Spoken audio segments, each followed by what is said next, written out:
même tu regardes la photo des deux petits bébés là, est-ce qu'il n'y a pas la ressemblance? Non, regarde bien la photo, on a même l'impression que ce sont des jumelles qui sont là. Je vais te raconter l'histoire. La dame que tu vois là, elle est tombée enceinte de son mari au quartier là-bas.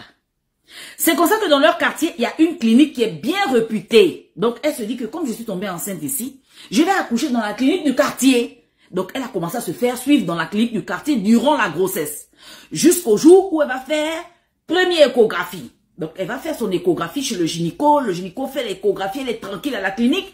Le gynéco dit, félicitations madame. Là, vous attendez des jumelles. Elle était contente et tout, et tout, et tout. Elle s'est rhabillée.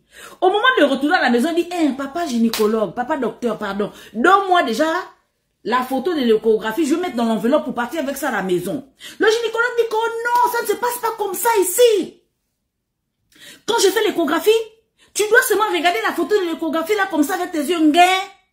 Quand tu as fini de regarder la photo de l'échographie, tu laisses la photo de l'échographie chez moi, le gynécologue à l'hôpital, et tu rentres à la maison sans l'échographie. La dame dit que, oh, mais comment ça que je rentre à la maison sans l'échographie?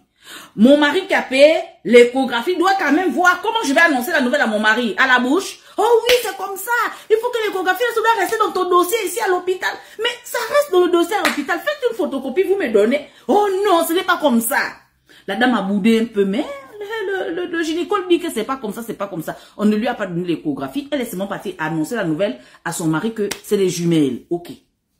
Deuxième échographie, quelques mois plus tard, pareil. Papa gynécologue, donne-moi mon échographie, je vais garder sur moi. Ce sont mes enfants. Oh non, ça ne se passe pas comme ça et tout. Il n'a pas donné deuxième échographie là. Ok. Au moment de l'accouchement, la dame se rend à la clinique avec son mari. Elle amène le sac là où il y a les habits des enfants. Parce qu'après l'accouchement, il faut qu'on habille les enfants. Elle amène le sac tranquillement, elle a la salle d'accouchement. C'est comme ça qu'elle demande au gynéco que, est-ce que mon mari peut rentrer? Le gynécologue dit que non, ça se passe pas comme ça, ton mari peut pas rentrer, tout et tout et tout. Elle dit, ok.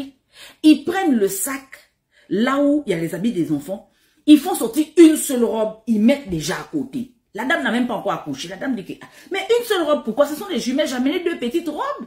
J'ai amené deux petites robes. Faites sortir deux petites robes. Pourquoi vous faites sortir une seule robe? Le docteur dit que non, c'est comme ça, il faut pas stresser, allonge-toi, allonge-toi.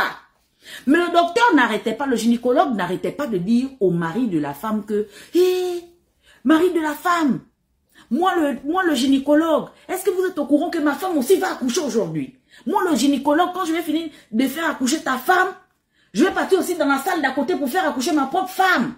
Donc le gynécologue n'arrêtait pas de chanter ce jour-là que sa femme aussi va accoucher le jour-là. Ok, il n'y a pas de problème. La dame a insisté que son mari n'a qu'à rentrer dans la salle d'accouchement, ils ont refusé. Le gynécologue a dit à la sage-femme qu'il faut piquer une piqûre à l'épaule de la dame pour qu'elle s'endorme. Ils ont piqué la piqûre à la dame, ils ont fait la césarienne à la dame. La dame se réveille, elle voit son mari tient un bébé à la main. Elle demande à son mari que, mais pourquoi tu tiens un bébé? Et le deuxième est où? C'est deux filles, c'est deux filles. Oh non, relax. Son mari ne voulait pas bousculer la dame parce qu'elle vient d'accoucher. Elle est encore fatiguée. Oh non, relax, ma chérie, relax, relax. Elle dit non, mon chéri, tu n'as qu'un seul enfant là, mais le deuxième est où? Sage-femme, où est mon deuxième enfant? C'est des jumelles, c'est deux filles. La sage-femme dit que non, le docteur a dit qu'on ne doit pas te dire. La deuxième fille, hélas, n'a pas pu survivre. Donc, hélas, désolé et tout, quand on a fait la césarienne, ça a déchiré et tout, machin, tout ça. Donc, c'est pas joli à voir. On peut pas te montrer ça comme c'est ta fille. La dame dit que montrez-moi, même si c'est pas joli à voir, montrez-moi, je vais quand même voir que voilà ma fille qui est partie, qui est là. Montrez-moi, oh non, madame, vous venez d'accoucher. Ils ont embrouillé la dame jusqu'à... La dame est sortie de l'hôpital. Elle est rentrée à la maison, mais la dame, dans son cœur, elle dit que quelque chose s'est passé. Parce que depuis l'histoire de l'échographie, jusqu'à maintenant, il y a eu trop de trucs suspects à l'hôpital là-bas. 1 mois passe, 2 mois passe, 3 mois passe, le 4e mois. La dame va au marché. Elle va au marché, elle croise une dame qui a attrapé un bébé. Elle-même aussi, elle avait son nouveau-né dans les bras. Elle croise la dame. Le bébé que la dame l'avait, on dirait elle son propre bébé. Elle dit que le bébé de la dame là ressemble trop à mon bébé qui est là. Elle arrête la dame. Madame, bonjour, vous allez bien? Oui. Vous êtes votre mari. La dame dit que oh, mon mari travaille à l'hôpital, il travaille à la clinique. C'est un gynécologue, mon mari travaille à la clinique. Elle dit, est-ce qu'il ne travaille pas à la clinique de tel, au quartier tel? La dame dit, oui, il travaille là-bas. Mais la dame dit que, mais écoutez madame, le bébé que vous avez dans vos mains là, c'est mon bébé. C'est mon bébé. Vous-même, regardez le bébé qui est dans ma main. Et puis, regardez votre bébé. Collons les bébés. Regarde la ressemblance. C'est pour ça que la dame a commencé à crier au marché. Venez! C'est la dame du gynécologue qui m'a fait accoucher. Vous-même, vous êtes témoin ici au marché. Vous connaissez les femmes du marché, comment elles sont bien pointues. Les femmes du marché, quand il y a une situation, tout le monde est déjà debout. La dame en question commence à se plaindre. Que regardez un peu les deux bébés, regardez. Elle a collé son bébé, plus le bébé de la femme du gynécologue. Là. Regardez, tout le monde au marché. Mais oui, c'est les mêmes bébés. C'est des jumelles. Ils ont commencé à crier sur la femme du gynécologue. La dame dit, elle ne laisse pas. Celle qui appartient aux jumelles là, elle dit qu'elle ne laisse pas. Elle a débarqué chez le gynécologue. Elle connaissait où le gynécologue habite. Elle est partie faire le tapage là-bas. Ok, le gynécologue a vu que la dame faisait trop de tapage. Donc, il a reconnu, pour ne pas gâcher le nom de sa clinique, il a appelé la femme, il dit, ok, je reconnais. Reprends les deux bébés. Reprends ton bébé. Ton bébé que je donnais à ma femme là, reprends. Pardon, faut pas faire le tapage. Le gynécologue avait déjà accepté de rendre l'enfant, mais sa femme dit que jamais. On ne rend pas l'enfant là. Que l'enfant là n'est pas l'enfant de la dame. La femme du gynécologue insiste que c'est elle-même, la femme du gynécologue, qui a accouché l'enfant là. On colle les deux bébés, c'est la ressemblance. Le gynécologue même a déjà accepté. Il dit qu'on n'a qu'à arranger l'affaire à l'amiable. La femme du gynécologue dit, niet, l'enfant là ne bouge pas de là. La dame aussi dit, ok, il n'y a pas de problème. La dame qui appartient aux jumelles, elle est partie porter plainte. Elle est partie porter plainte et on demande de faire le DNA test. Le test ADN. On demande de faire le DNA test pour voir. Depuis qu'ils ont demandé de faire le test ADN là, ça fait déjà plus de combien de mois? Ça ne fait que tourner. Plus de 6 mois, le résultat ne sort pas. Au contraire, la femme du gynécologue est partie porter plainte contre la maman des jumelles. Pour dire que la maman des jumelles a fait violation de domicile. La maman des jumelles l'a agressé au marché. La maman des jumelles... Donc, la femme du gynécologue a commencé à mettre ça sur de la... Genre que on l'a mal parlé, on l'a agressé, tout ça là. Donc, la femme du gynécologue est partie porter plainte pour ça. Maintenant, au lieu qu'on va traiter le problème du des jumelles, on ne traite plus le problème des jumelles. Ils sont maintenant en train de traiter un problème dehors. La femme qui a fait les jumelles là est partie agresser la femme du gynécologue. La femme du gynécologue porte maintenant plainte pour agression et tout et tout. Donc c'est le dossier là maintenant qui est au tribunal. On a envie d'enfermer maintenant la femme qui appartient aux jumelles là pour agression et tout et tout et tout. La femme qui appartient aux jumelles dit que non. Ce n'est pas un problème d'agression. Le problème qui est là, c'est que mon enfant, ma deuxième jumelle, a disparu. Et elle se retrouve entre les bras de la femme du gynécologue. C'est ça qui est le vrai problème. Comment vous allez renverser maintenant le problème pour me mettre une histoire d'agression sur le dos? Donc, ils ont maintenant envie d'enfermer la femme qui appartient aux jumelles pour motif d'agression. Et comme le gynécologue et sa femme, ils ont l'argent, ben, ils sont en train de pousser le dossier pour qu'on enferme maintenant la maman des jumelles. La maman des jumelles aussi est en train de se battre partout sur les réseaux sociaux, vouloir éclater l'affaire pour avoir justice. Parce que là, on est en train de vouloir l'enfermer maintenant pour une histoire de agression à domicile et tout et tout et tout.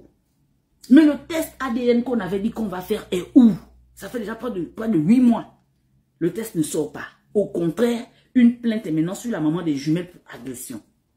Donc, qu'est-ce que vous en pensez? Vous-même, quand vous voyez l'enfant là, quand vous voyez les enfants là, est-ce que ce ne sont pas les enfants de la maman des jumelles? Il ne faut pas penser que ça c'est un cas isolé. Hein. Il y a beaucoup d'histoires pareilles qui se reproduisent en Afrique et même en Europe, même en Amérique. Parce qu'on a l'impression que ce sont des histoires qu'on vit seulement en Afrique. Non, non, non, non, non. C'est vraiment répandu comme ça dans le monde entier. Le premier élément que je voudrais qu'on retienne ici, c'est que nous devons rester lucides et vigilants. Même dans des endroits qu'on pense être les plus sécurisés, où on ne peut pas avoir vraiment un problème quelconque, il faut rester vigilant, les amis. Parce qu'à un certain moment, lorsque vous faites vraiment totalement confiance aux gens, vous pouvez vous faire avoir très facilement. Le premier élément peut-être qui devait attirer l'attention de cette dame, c'est le fait que l'échographe là refuse de la laisser partir avec les clichés de l'échographie. Ça, c'est déjà un élément de discernement qu'elle devait voir. Mais elle n'a pas été vigilante. Elle s'est laissée plutôt emballer par les propos émotionnels de l'homme qui lui dit non, c'est pas grave, non, c'est pas grave. Non, non, non, non, non. Faites tout pour avoir des preuves de tout ce que vous faites dans certains lieux. Je vous assure, des preuves écrites. Oui, si la personne refuse, que la personne justifie pourquoi il refuse, il met son cachet, il signe, là vous partez avec. C'est comme ça. Donc, il faut toujours avoir des preuves. C'est très, très important. Et la deuxième chose que je voudrais dire, c'est que même lorsque elle est quittée. Elle a quitté l'hôpital. On lui a dit non, non, tu peux pas avoir l'enfant, ça vaut pas la peine, c'est pas grave et tout. Elle va avoir toujours quelque chose d'écrit qui prouve que le médecin doit justifier pourquoi est-ce qu'il agit de cette manière. Et il signe. Tout cela, il met le cachet. Donc, ça doit soit clair, qu'il y ait des traces. C'est très, très important. C'est très important. Un autre élément que je voulais dire ici, nous devons prendre au sérieux toute chose qui ne tient pas. Que ce soit dans un business qu'on est en train de faire, que ce soit dans un projet qu'on est en train de monter, nous devons prendre au sérieux tout ce qui se produit. Il dit tout. Parce qu'il y a certains éléments qui se produisent, qui sont comme des petites alertes qui nous sont données. Moi, je vous dis ça. Ce sont des petites alertes. Et si tu n'es pas vigilant à l'instant là, tu peux rapidement tomber dans le trou. Parce que si elle avait été vigilante, lorsque le monsieur qui lui a fait l'échographie a fini à refuser de lui donner les clichés là, elle pouvait rapidement comprendre que peut-être qu'il y a quelque chose qui ne tient pas avec ce monsieur ou bien dans cet hôpital. Peut-être c'est mieux que je change d'hôpital. Oui, parce que beaucoup de femmes qui sont victimes de choses pareilles, la plupart du temps, ce sont des femmes qui ne sont pas instruites, qui ne sont pas assez instruites. Oui, qui se laissent facilement emballer par les émotions et elles font totalement confiance aux gens sans réfléchir. Il y a également, et pourquoi ceux-là font ça? Généralement, c'est parce que ils vont peut-être comme ça pour donner ces enfants-là à ceux qui n'ont pas la possibilité d'enfanter. Mais c'est pas comme ça que ça doit se passer. Non, non, non, non, non, ça n'a même pas de sens du tout. Donc, restez vigilants. Restez vigilants. C'est généralement dans les endroits que vous soupçonnez le moins dangereux possible que vous allez voir des choses les plus horribles. Moi, je vous dis. Parce que logiquement, un hôpital est censé être un endroit où on est en sécurité, on n'a pas de problème et tout. On veille vraiment sur notre bien-être et tout. Oui, c'est logiquement, ça devrait être ça. Mais dans la réalité, vous allez rencontrer des choses peut-être auxquelles vous ne vous attendiez pas. Donc, restez vigilants. Et dit restez vigilants. Que ce soit en Europe ou en Amérique, en Afrique ou partout dans le monde entier, il faut rester vigilant. Que ce soit dans les affaires, que ce soit au niveau des projets concernant le mariage et tout, que ce soit dans les hôpitaux pour votre santé ou dans le milieu de travail, il faut rester vigilant. Les moindres actions qui vous semblent un peu bizarres, vous devez vous arrêter dessus et rapidement réfléchir pour voir est-ce que c'est pas peut-être une alerte qui vous est donnée et là vous devez peut-être changer d'avis. Parce que je vous prends le cas peut-être du mariage. Je me rappelle une personne qui voulait se marier. La personne c'était dans la période de fiançailles. Vous savez, dans la période de fiançailles, généralement, les amoureux, les couples, normalement, ils sont dans une situation où normalement, la joie est extrême. Mais si pendant les fiançailles, vous vous retrouvez en train d'appeler, peut-être l'homme peut-être appelle sa fiancée pour causer avec elle. Peut-être il y a un souci, un problème. La fiancée lui raccroche au nez. Supposons ça arrive une fois, ça peut avoir l'air bizarre, une deuxième fois, troisième fois, pendant les fiançailles. Mon cher ami, arrête-toi d'abord un instant. Arrête-toi un instant, c'est une alerte qui t'est donnée. Il dit c'est une alerte et tu ne dois pas prendre ça à la légère. Il te dit non, peut-être elle est juste un peu fâchée. Peut-être, non, non, non, il n'y a pas de peut-être elle est un peu fâchée. Il n'y a pas de peut-être. Ce que je dis, ce n'est pas uniquement les femmes, mais même les femmes de même doivent aussi avoir des éléments de discernement par rapport aux hommes. Oui, si peut-être un homme, peut-être pendant les fiançailles comme ça, il y a eu quelque chose qui ne tient pas, il te gifle peut-être, il fait quelque chose auquel tu ne t'attendais vraiment pas. Prends ça au sérieux. Prends ça au sérieux parce qu'à l'heure là, peut-être c'est un message qui t'est donné. Que fais attention, là où tu t'engages là, ça risque de ne pas être très bien à long terme. Tu risques de voir cela après. Donc, il y a beaucoup de choses comme ça qui se produisent dans nos vies.